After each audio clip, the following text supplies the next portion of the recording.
get up and get it together. Knew one day it would be better. No, I can't struggle forever. Plenty days I was in the past, man.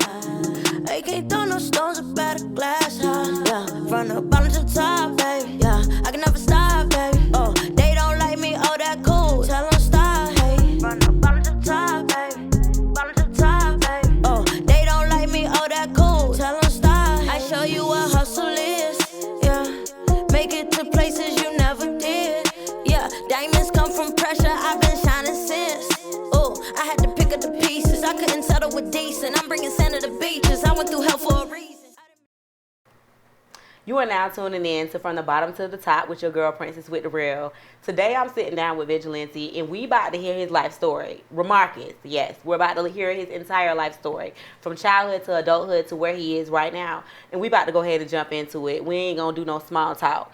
Let's get right into it. I want to get into your childhood. Okay. Let's talk about, first of all, did you come up in a single-parent household, or were you raised with both of your parents? What age would you consider come up? Like as a child, so like a baby before teenager. Yes. Yeah, single parent household. Yeah, single parent. Okay. Mm-hmm. All right. And so coming up in a single parent household, were you the only child? Did you have siblings? Only boy. I had 5 sisters. 5 sisters. Y'all all live together? Spread out. Okay. Spread out. So hold on now. Y'all all had the same mama? Yeah. Y'all was spread out. Someone was living with their daddies? None of us really had a relationship with our dad. We had 5 different dads. So when you say spread out, like how was that? My oldest sister, Ariel, my mom had her when she was 15. She wasn't anywhere near ready to be a mom, so she mostly stayed with my grandma. Okay. So she stayed over there, and my mom would come see her. And my sister Tiara, we had a friend at church named Tia, and Tia had a mom named Gladys, friends of the family. They would keep her all the time till eventually she lived over there. Okay. And then I was third. I stayed with my mom. I can't remember how the rest of the cycle went. Well, actually, right after my mom had me, she had another pregnancy that she wasn't necessarily like proud of. So she put that baby up for adoption. Okay. And she ended up getting adopted by a family in Canada. So she actually was raised by Caucasian parents. And she's full African American. So that was kind of odd, having a Canadian sister. And oh, wow. I didn't find out about her till I was 15. Okay, so everybody was separated. You stayed with your mom? Yeah, I stayed with my mom. And then my mom had another baby after Vanessa, who was the Canada baby. And she had another baby named Keon, and Keon stayed with us. So it was me and Keon together all the time. Okay, and did y'all know of y'all other siblings? Yeah, we all knew of each other. We didn't know of Vanessa until, like, 10 years ago. And so how was that growing up, knowing that you got other siblings? Y'all all got the same mom, but y'all don't live together. How was that for you growing up as a child? To be honest, that was the norm of the situation of where I was from. Like, having that sounds crazy to say. Having a broken home was normal. It's normal to walk up to somebody black and be like, y'all brothers and sisters? Yeah, same mom or same dad. Like, that's... But see, normally when you hear about it, it's normally the dad not around. The mama keep their kids. So this is a different situation of the mom, she felt like, she couldn't handle it. So she did what she needed to do to make sure her kids was provided for. So being that 2 of y'all out of 5 stayed with your mom, how was that? Like, and you were still in contact with your siblings? Yeah, we saw each other on a regular, like on a daily basis, except for Vanessa. I felt like, it sounds weird to say now, but I felt like we had a normal relationship. Like, okay, so there was no animosity of why mama kept you and didn't keep me? Nah. That was the least of our worries. Okay. was that. We was worried about surviving. So the fact that we was able to see each other at all was enough. Well, then let's get into the survival story. So growing up, you already said that she gave up a child because she just felt like she wasn't ready. So now, you're here. You got your other sibling here. And so how is that growing up in that household? Go on and pull it out. Don't think about it. Just speak it out. No, honestly, I've never talked about any of this stuff before, to be honest. See, it's the first time for everything. Yeah. You got to get it out. I didn't feel like it was difficult. Like my mom was that mom that was like, when she see them other kids on the block acting crazy, I don't care what y'all do. I'm calling my son and he gonna come in the house. Like that was my mom. And I always adapted that for myself after that. Like, oh, they being crazy. I'm about to go in. Because I know that she about to be on the stoop and she about to call me in anyway. Okay. So I was never involved in the stuff that was going on in any of the hoods that I lived in. Okay, so you weren't involved in any street stuff or anything like that at an early age. Nah. Good grades in school? Because I had to. Okay. So how were you as a student? I mean, I paid attention as much as I could, but I didn't take to what they was teaching me.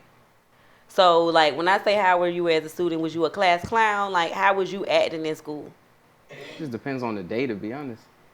And see, now, I'm going to need you to get a little deeper than that.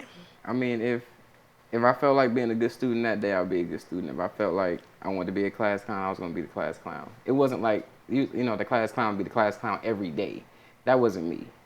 Oh, so you was a part-time class clown? Yeah, something like that. Okay. So as a part-time class clown, how did that happen? How did you carry about your school day being a part? Because I know in school, they don't let part-time people be class clowns. Because every day, everybody waited for you to class clown. I guess they made an exception for me. Okay. Yeah. Or you were just sneaky with it? That too. Okay. Because I knew that my people had a zero tolerance for me being a class clown. So it was just like in the moments that I knew I could get it in, I was a class clown. Okay, so you were sneaky as a kid. No, I wouldn't say that. Not wholeheartedly. Because you said your grades was good because they had to be. Because I had to be. And you was a class clown only when you knew you wasn't going to get in trouble. Trouble for it, yeah. So you did sneaky stuff. Probably at school, but not like at home. I wasn't a sneaky all around person. Okay. Yeah, it was just like at that part-time sneaky too. Yeah, I guess I was more so avoiding. It was more so avoidance because I didn't want to do the work there because I didn't care about it. So I would make jokes about it to get out of doing it, but I didn't want it to go too far because I knew I was going to get in trouble. Okay. And already having that broken home, my mom had a zero tolerance for any screwing around at school. So let's say you screwed around at school. What would the punishment be like at home? I would have got, my mom, shoot, at that time, my mom, she changed now, but my mom, we used to get, I'm talking that old school leather belt. I know y'all know what I'm talking about. That, oh my God, that one and it wasn't like that whooping lasted for like an hour. The one that they don't have to bend the belt. They just hold the one end of the belt. Yeah. Yeah, that one. Mm-hmm. That one. Or in the corner, hands up, 2 hours. Or straight across, 2 hours. Or hand out, whooping. It was, man, I still got some of them. And so you got a lot of beatings then. So yeah, I did. What you was getting beat for? Shoot. My mom, we had one of them households where you get beat for something that somebody else did too. It was as a collective. What did y'all do? Did y'all break this? Like, we knew that we was going to get in trouble for anything that was done in the house. Oh, okay. It was one of them things. Was it because y'all was on, like, no snitch? So all y'all would get in trouble because y'all ain't telling on each other? That and just zero tolerance. My mom, she really had, I'm telling you, she changed now. Like, she's a church woman, but back then she had zero tolerance for any nonsense at all. And so growing up, you single parent household, did you see your father? No, I actually seen my dad the least out of everybody. I saw my dad one time when I was 8. We went to Flint for whatever reason. We went there, and we talked for like 10 minutes, and that was it. I was 20 years old, and I was sitting at my pool table, and I was writing a song, and my uncle, my dad's brother, had texted me and said, yo, dad, he's on his deathbed right now. He wants to talk to you. So I was kind of taken back by that text message. And So you went from 8 years old, was the last time you seen your father, to getting a phone call at 20 saying that he's on his deathbed. A text message saying that he's on his deathbed. Yeah. So your whole childhood, so from 8 years old, seeing your father and not really seeing him again, how did that affect you? It honestly didn't. My older sister that was with my grandma, she became like more studdish. So I kind of had her masculine energy and feminine energy, I guess, technically. But so you never was a child who was sat there and looked at life and said, you know, why I don't got a dad? No. Why my dad not around? No, because my grandpa was around heavy. My uncles was around heavy. The father figures that was not him was around heavy. And the people that, nobody ever bashed him either. Like, people would tell me that I look just like him, I act just like him. Like, they would always have nothing but good stuff to say about him. So I kind of more so questioned my mom, like, what did you do to drive off somebody that people only have good stuff to say about? Nobody ever said anything negative about this dude. Now, did y'all ever have a conversation? Yeah, we spoke. I spoke to him first. My mom, I guess it was so many. We all had different dads, so it was like it's so many stories to go with those. So we didn't really care about our stories after a while because my dad was the only dad that stayed out of town. Everybody else's dad was in town and still didn't want to see them. Mm-hmm. And when they did see them, it wasn't like a neglect thing. It was like, okay, let me be their dad for this 10 minutes that I'm seeing them, and then. So it just that became the norm to me on what a dad was for our household. Like, okay, when they around and got to be a dad, they a dad. But when they not around, this is our mom. Okay. Just like how she always is. So you went through the whole childhood of not really seeing him, and now you get this text message that he's on his deathbed. Mm-hmm. What is your reaction? I sat there for a good 5 minutes, and I thought about, when you say deathbed, do you mean like today, or do you mean like soon? Like, what you mean? I more so want to know what that is so I can get a time frame on how long I get to think about this. So they was assuring me that it wasn't going to be like that week. So in a couple of hours, I decided to call. And when I called him, he had a room full of people. He cleared all of them out. He was like, "No, I'm on the phone with Marcus. Everybody get out. You right there. Get out. Get out." I could hear him telling everybody one by one, "Get out. Get out." And he made everybody leave. And then he just started from the very beginning, like before I was born, the day he met my mom, all the way up until that present day. We talked for like 4 hours. And he told me everything that happened from his point of view.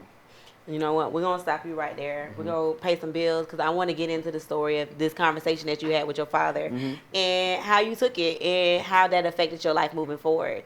So we're going to go pay some bills. We'll be back to From the Bottom to the Top with your girl, Princess with the Real, sitting down with Vigilante. We're about to hear this life story.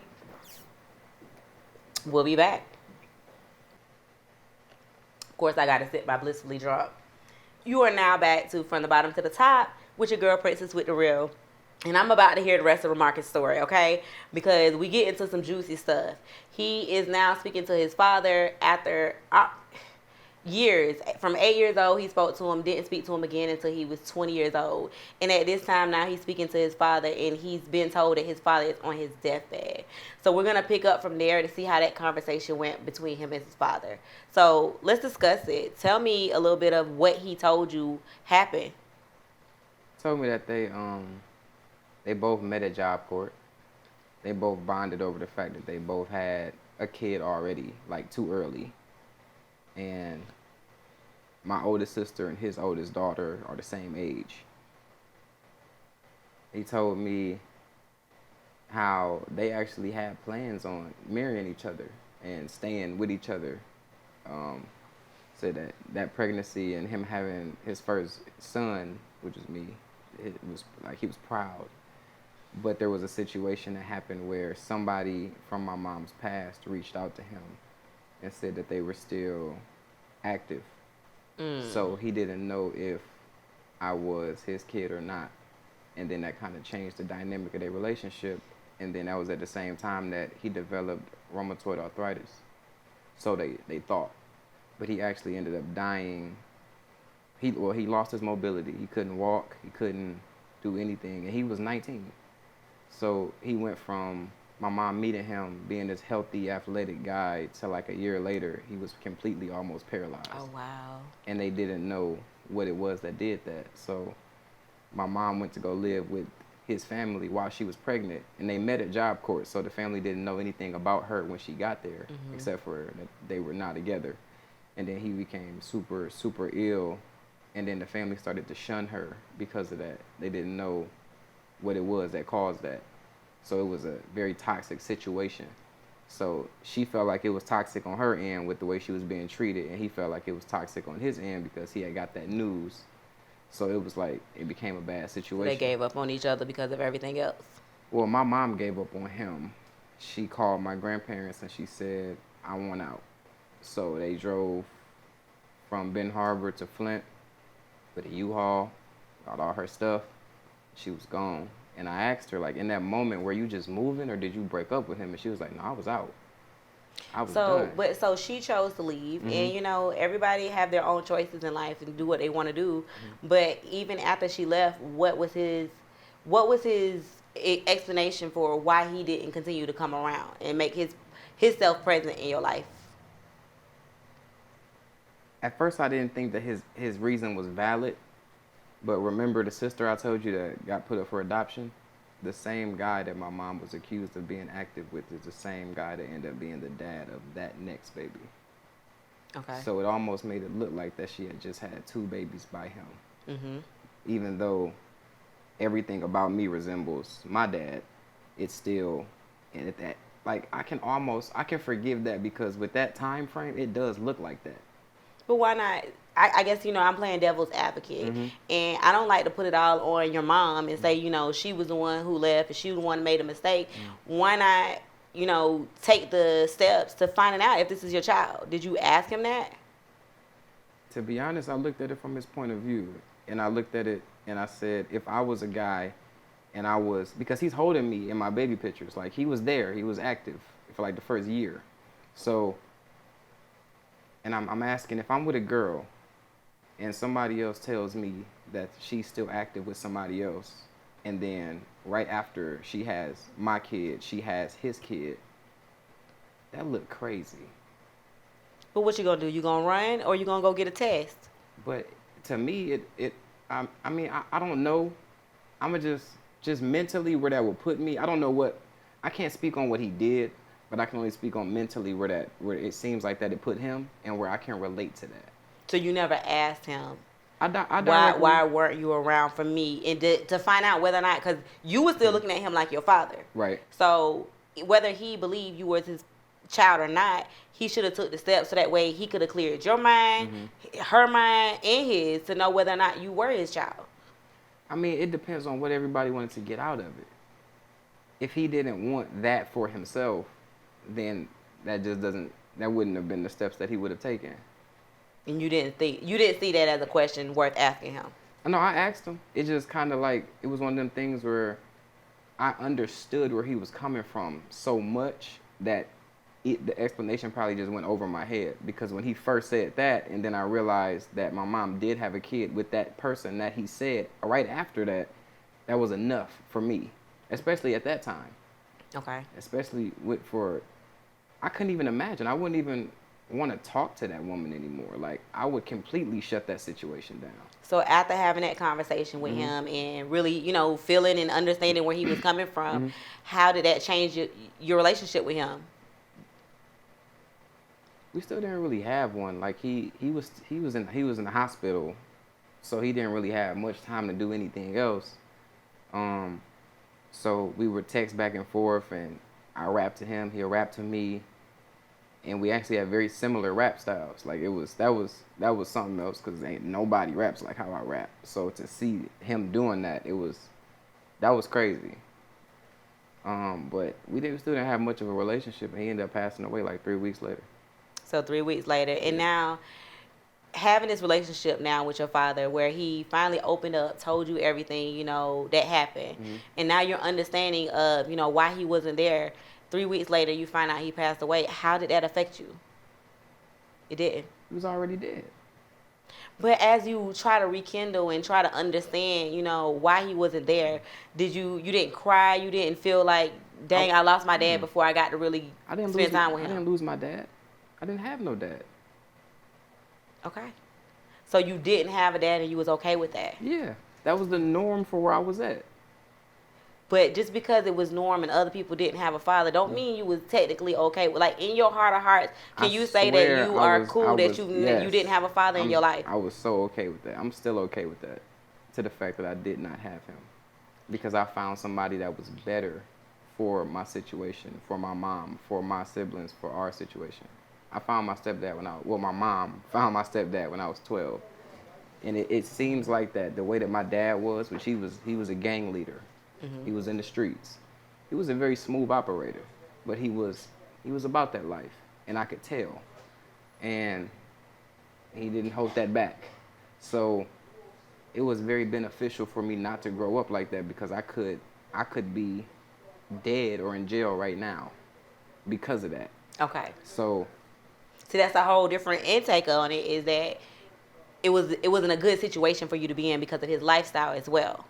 I mean, yeah, that's one point of view of looking at it, but I never looked at him like he was my dad or my father. Like, this was the guy that my mom got with. I got his name. I never seen him. I didn't talk to him. I knew he was alive, but he was dead to me already. Not dead like I don't mess with you, but dead like you're just not around. Out of sight, out of mind. Okay. That's I grew up with that being my norm. So now you have a stepfather in the picture. Yeah.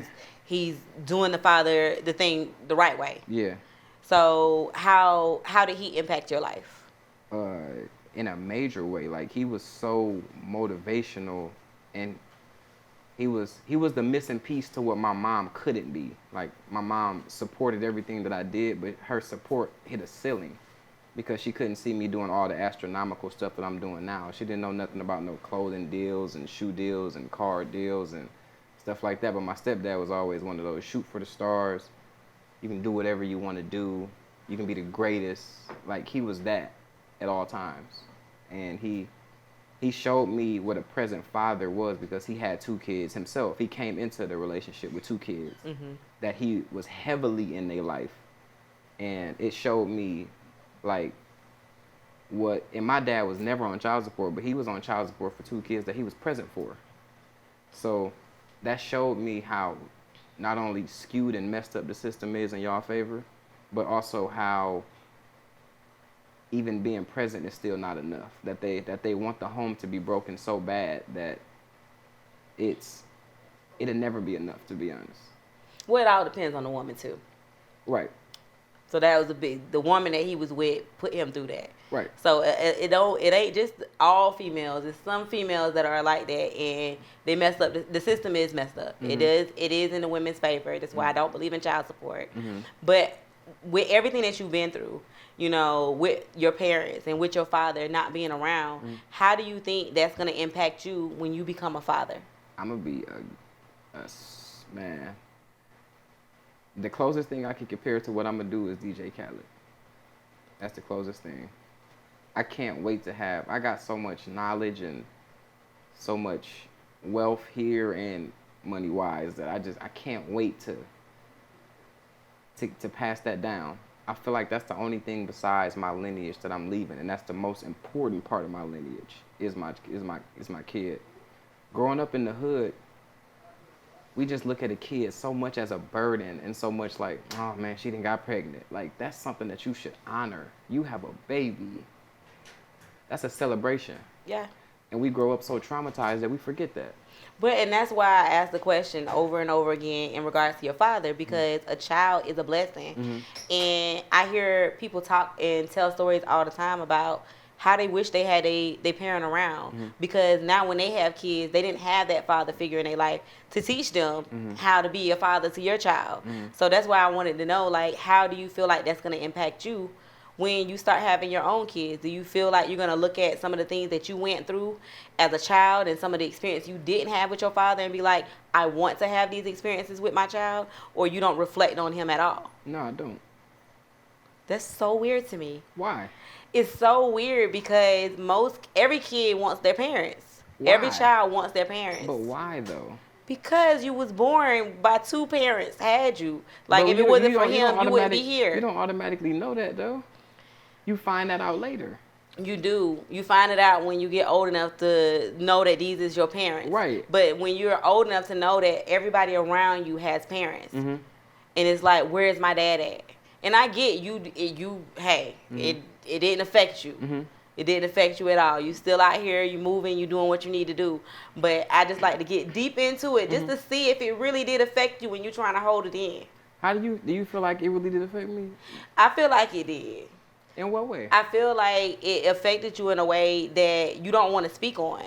But I feel like it affected you to where you was questioning What was I questioning? your father, where he was about at, him? because you know why you questioned it. Why did you have to sit down and talk to him and figure out where he was at? It bothered you. No, I did that for him. He was on his deathbed. I wasn't about to die. He was about to die. So you only had that conversation for him. It was nothing to do with you. I didn't really care about knowing. Like that was a conversation because my mom didn't know either. Until we had that conversation, she was unsure about that. About his reasoning for not reaching out, and she was one of them people where she like, I got too much on my plate for me to reach out. I'm not going to put you on child support. I'm not gonna force you to be here. So it was like one of them conversations where it was like, I'm doing this for everybody else around me. I don't really care to know. It's too late now. I'm 20. What can we do? I'm 20 and you on your deathbed. Where are we going from here? You know, I feel like there's a lot of places you could have went from there, but I'm gonna leave it alone. I'm gonna leave it alone because there's nothing you can do about it now. Is what I'm saying making sense though? I mean, I get where you're coming from. I completely understand where you're coming from, but I feel like there's some other conversations y'all could have had, and I feel like it could help you if you would have had those conversations, but I feel like you were just done, and nobody can take that away from you. You put that guard up, and this is what it is because he wasn't there. I just never really craved that relationship with him. Because you had a stepfather. Even before then, I didn't really want it. Like, for what? You have a car. You can come see me if you want to. You got a phone. Like, all of that stuff. If you decide that you don't want to be there, why would I force you to be there? No, and I'm not saying force. I'm just saying it never crossed your mind like, dang, why my daddy ain't here? Why he didn't want to show up for me? No. My mom was enough. And I had 5 sisters. I was straight. Okay, well, you know what? We finna get into these bills because I done harped on the daddy situation and I ain't getting nowhere with it. So we about to pay these bills and we about to come back in and we're going to talk about, you know, his life after hearing this about his father, after his father passing away, where he is at with that and where he's going in life. So we'll be back to the front and bottom to the top with your girl, Princess with the Real. Stay tuned. You are back with your girl, Princess with the Real on From the Bottom to the Top. We about to hear the rest of the story from Remarcus on his life, you know, after his dad passing. And we're going to go into his story of after, how it affected him, which he already said it didn't affect him, so I ain't going to dig too much deeper. And we're going to go into his adulthood, because at 20, he just now growing into a man. So we're going to discuss his manhood, and we're going to get into where he is now, and we're going to leave with a final note of what he wants to leave to the viewers, all right? So let's get on into it.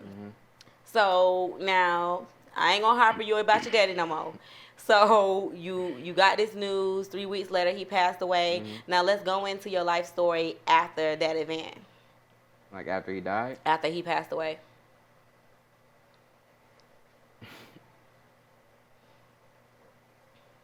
I don't know, like, I don't know. You went to the funeral? No. Oh, wow. You didn't even care enough to go to the man's funeral? And you ain't feel bad about that? Hey, just because somebody don't show up for you don't mean you don't show up for them. That man missed 20 years of my life, and I was supposed to just go to the funeral like, yeah, I'm the son that he never was up. Hell yeah. You go and pay your respects on the last day. Like, this is your chance to really get it all out. Even though you ain't have nothing to get out. Respect what, though? He was your father, possibly. What if I'm at the wrong funeral? I'm supposed to go to 2. I went to my dad's and I went to my dad's. He was possibly your father. No, I'm gonna be honest with you.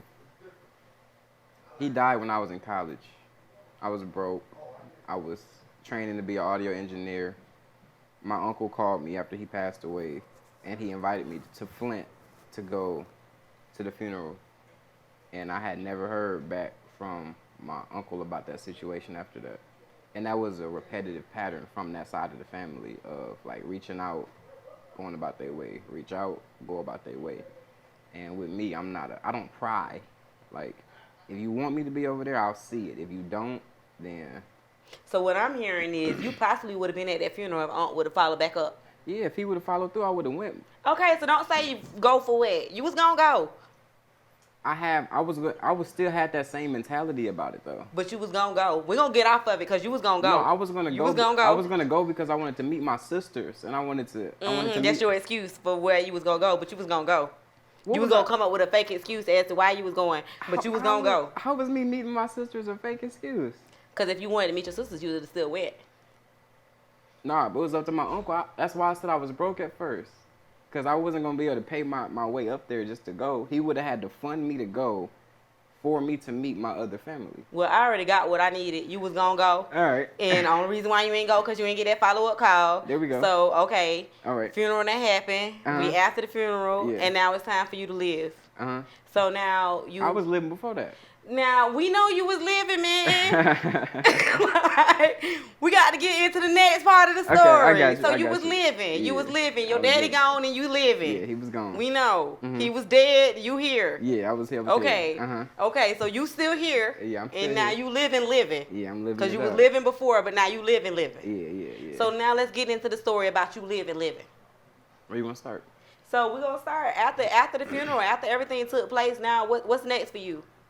What was your next move? Graduating.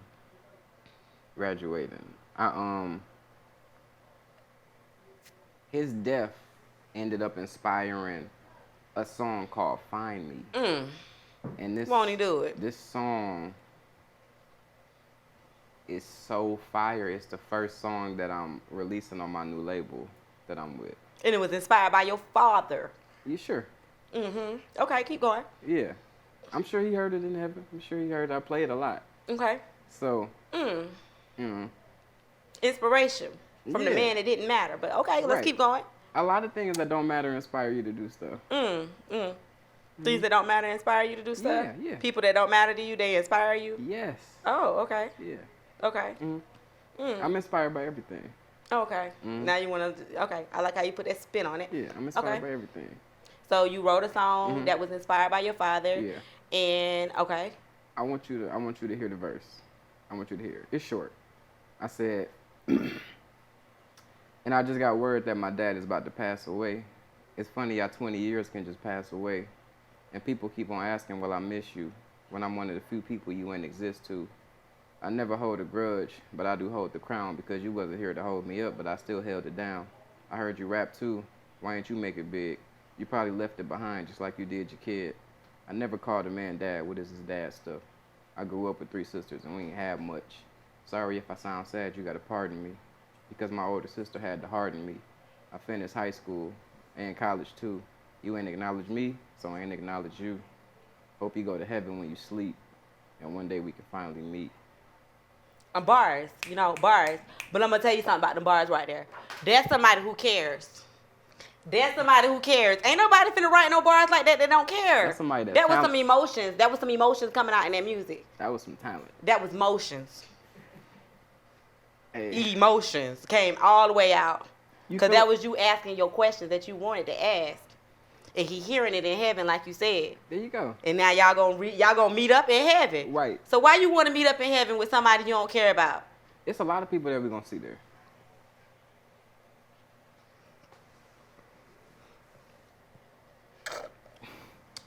Now, you care about that man, and there is emotions there. He gonna be there when I get there. He gonna be there. You ready to see him? Clearly. I'm ready to see a lot of people. Nah, you ain't right about him. I wrote about some people. Oh, okay. I just- But that's the one you feel That song great just- about. Yeah, that song just happened to be fire all around. You know why? He got lucky that he got put into a hit. You know why it's fire all around? Why? Because it's emotions. It's authentic. It's authentic. I'll take that. It's real. I'll take that. Right now, you've been telling me some lies, but this right here, the bars, I lied to you? nah, it really wasn't lies. It was kind of like you was just trying to masculate how you was feeling, and it came out in your lyrics. I feel like I said the exact same thing. I just said it in song form. What you said was you ain't care he was dead. What that song said was, we're going to meet back up in heaven. Yeah, you dead there. But, nah, you going to watch this back and you going to be like, you know what? I cared. Because I wrote these bars because I cared. But we're going to keep going on with the story because you wrote them bars because you cared. And when you go back, when you drop them bars and everybody else hear it, they're going to be like, dang. Like, damn, that was a dope ass song. Dang. He needed his daddy, man. I need him for what? Drop the bars, and then when they start talking to you, come back to me and tell me if they ain't say that. Them was emotions. I mean, I can agree with that part about it being emotions, but what did I need him for? I don't know. You listen to your bars. Mm-hmm. So we're gonna continue on. Yeah, You about to drop this. And now what else are you working on? And is your family involved with everything that you have going on right now? I'm creating a new blueprint for everything that I'm doing right now. So my family is still trying to figure out the best ways for them to be involved in the most professional manner. Okay. So when they're not involved, I know that this is because I haven't opened up the door to show them how they can be involved with what I got going on. Okay. It's a nuance. What everything that I'm creating every single day is new to me. So I got to introduce it to myself, then them.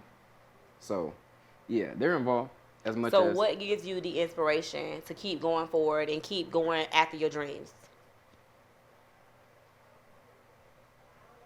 Because you done dealt with a lot of people giving up on you. You done dealt with, a lot of stuff of you have not having people there for you like you needed them. So what makes you keep going forward? What keeps you inspired to keep going?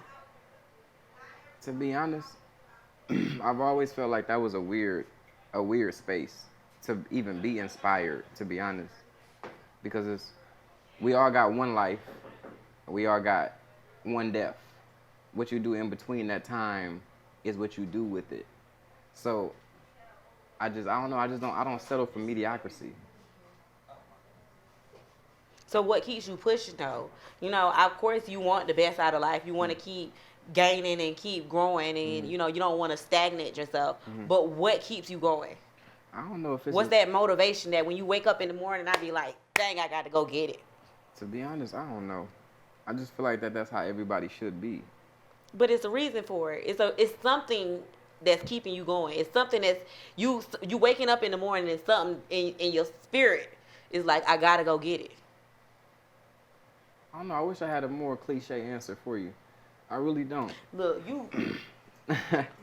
I really ain't got no answer for that. Because honestly, I feel odd because when it's the other way around, it irks my soul. It just irks my spirit to see people sitting around not doing nothing with their life. But what motivates you? So if you had a room full of people right now that ain't doing nothing with their damn life, and they need some motivation, I wouldn't give it to them. You're not gonna motivate them. No, I don't need to talk for what? You don't care about you. Why I care about you? But sometimes people need that inspiration. Sometimes people need somebody to sit down and say, you know what, I see how you doing this. But if you switch it up and you try it this way, or you try to do this, maybe things will work out better for you. Sometimes people need to hear that encouragement. I did too, and then I turned like 7. Oh, wow. Okay. Okay. So when you turn 7, you ain't need no more encouragement, inspiration. Maybe 8. Oh, wow. See, I'm a grown woman, and I still need inspiration. I still need encouragement. I like when I hear people say, I'm doing a great job. I like to know that people value the work that I'm doing. So I still need that. And for me, when starting my show, I felt like I needed to see other people love it too, to make me just keep going, keeping me motivated at like it's working, it's doing what I need it to do. So there's nothing in life that just makes you be like, you know what, this is why I'm continuing to do it. This is why I'm going so hard. I have the ability now to change other people's lives with 1 or 2 phone calls. I feel like everything comes around full circle. So when I was talking to my stepdad the other day, he called me something I had never been called before, and he called me a humanitarian. I didn't even know what that was. I thought being a vigilante was enough, but when he called me a humanitarian and he gave me the definition of that, I said, yeah, I would rather be that than an artist, an actor, any of that other stuff. I'd rather be a humanitarian. So honestly, that's what keeps me pushing probably every single day. Is the fact so he motivated you by saying that? I was already motivated. I just need to know what the word meant. That's all I needed to know. It's what the word meant. See, we're going to have another sit down, and we're going to have to really discuss some things, because I feel like you holding a lot of stuff inside.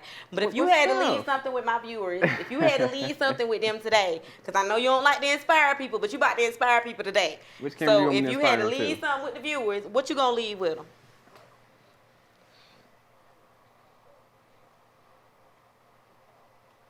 That's all you gonna leave my viewers with? That's all you gonna, they sat here and watch you, and that's all you gonna leave them with? You better tell them something. See, let me tell y'all something. I love you, princess. Look, let me tell y'all something about Vigilante, and let me tell you something about Marcus. You know, he is one of those people who is really achieving things in life, and I think he getting the big head a little bit.